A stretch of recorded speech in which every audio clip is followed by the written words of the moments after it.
ईरानी रहबर आला मुज्तबा खामनाई का कहना है कि खलीज फार्स और आबनाए हुर्मुज के लिए एक नया बाब तहरीर किया जा रहा है।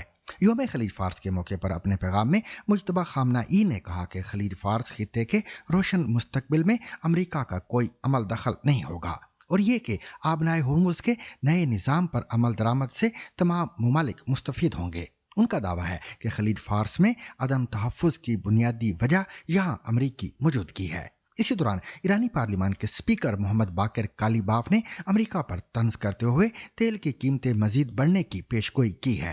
26 अप्रैल को अमेरिकी सदर डोनाल्ड ट्रंप ने दावा किया था कि अमेरिकी इकदामात और बहरी नाकाबंदी के बाइस ईरान के पास अब तेल की तरसील के लिए कोई जहाज बाकी नहीं रहा और इस सूरत हाल के नतीजे में ईरान की तेल पाइपलाइनें फट सकती हैं। उन्होंने दावा किया था कि यह सब होने में सिर्फ 3 दिन बाकी हैं।